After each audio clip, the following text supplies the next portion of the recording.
Now that we've talked about quarterbacks, running backs, and wide receivers, next up is the tight ends. As I mentioned in the past videos in this series, these rankings are based on a 12-man half PPR league.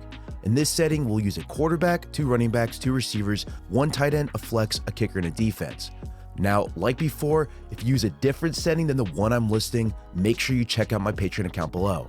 I have all these rankings in an easily downloadable Excel file if you follow the link. So with that being said, in my rankings, I currently only have 1 tight end as a part of my first tier.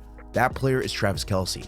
Kelce is the outright #1 tight end in this draft. He is super consistent, he has an awesome quarterback throwing the ball, and his projected usage with Tyreek Hill opening up throwing lanes for him over the center of the defense is extremely high.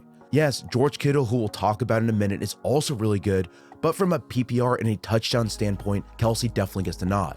Now, is Kelce worth a first-round pick? In my opinion, I have to say yes. He's definitely worth a late first-round grade. His expected points over baseline is a solid 8 points a season, which is absolutely crazy for this position. He's just that good. Before I get to my tier 2 tight ends, Audible has generously agreed to sponsor the series. If you are like me and you enjoy good storytelling, Audible is your best source for audiobooks. They have a very easy to use app that is convenient for use at the gym while commuting or on the go. Audible gives you access to so many different titles and authors, among the best sellers to audiobooks on business to even audiobooks on sports, and they're all professionally narrated. Plus, once you choose your audiobook, it's completely yours. For me personally, and I've been a member going on 2+ years now, I love audiobooks on sports and how people create innovative ideas to change the games that we love.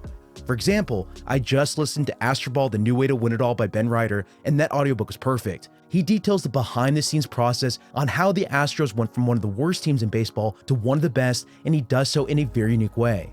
Honestly, I'm not even a fan of baseball, and the audiobook was simply great. And yes, there are definite takeaways to the world of football as long as you keep an open mind. So start listening today with a 30-day Audible trial. Your first audiobook plus 2 more Audible originals are free. Visit audible.com/Samuel or by texting Samuel to 500500. Again, that's audible.com/Samuel or by texting Samuel to 500500.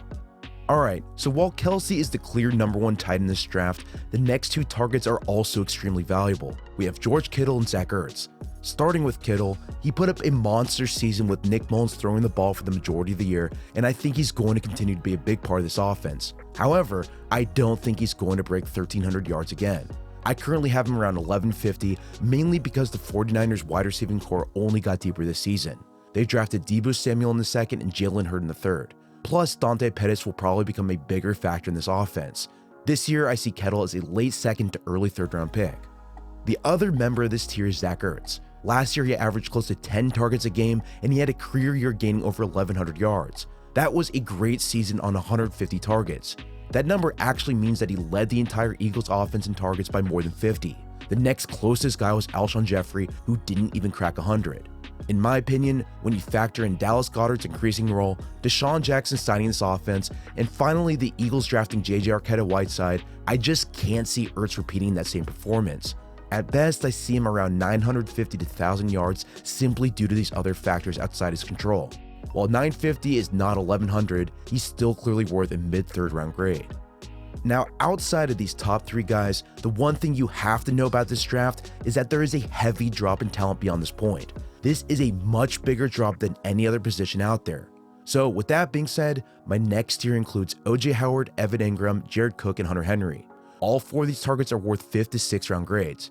Out of these guys, a tight end like Jared Cook offers a good amount of value simply by being in a heavy pass offense with Drew Brees. Last year, he had 100 targets and roughly 900 yards in Oakland, and I can see him putting up around 750 in the system. There is plenty of value for him in the 6th round. Moving on to tier 4, we have the following 3 tight ends: Vance McDonald, Eric Ebron, and David Njoku. Out of this group, a guy like Vance McDonald is pretty undervalued. Without Antonio Brown and Jesse James on the Steelers, somebody has to step up. We already talked about Juju in my last video on wide receivers, and we also broke down Juju in a long detailed breakdown on this channel. But outside of Juju, Vance should become a really good secondary option. He already had a decent floor, and I think he's going to be a much bigger part of this offense. Outside of Vance McDonald, you might be surprised by Eric Ebron being so low in my rankings. Last season, he scored double-digit touchdowns and was a relatively big part of this offense, especially in the red zone. However, I sincerely doubt that'll happen again. Simply look at last year's roster and compare it to this season. The Colts signed Devin Funchess, they drafted Paris Campbell out of Ohio State, and they also have Jack Doyle returning to the lineup. Each of these guys could steal touchdowns from Ebron. That's why he's lower on my board than most others.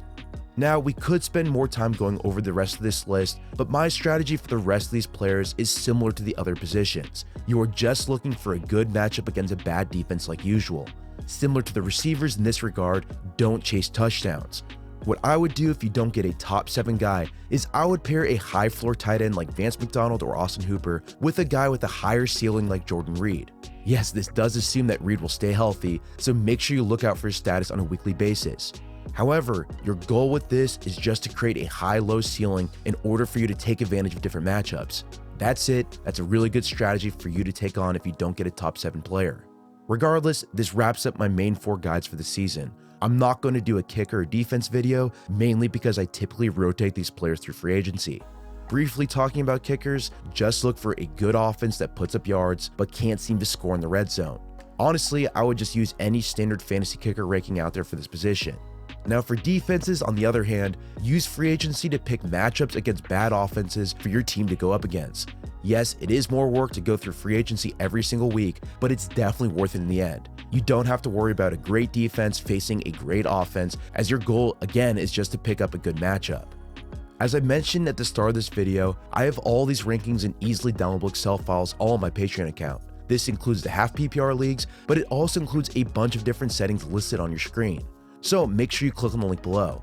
Also, if you're a Patreon subscriber and you don't see your exact league settings, add a comment to my latest post and I'll try to add it, or I'll try to give you advice on a case-by-case basis. My goal is to keep these rankings updated throughout the offseason so that you get the best information available for your drafts. To get access to these files, it's just a $1 a month donation. Thanks again for watching, I really do appreciate it, and you can follow me on Twitter at Samuel R. Gold.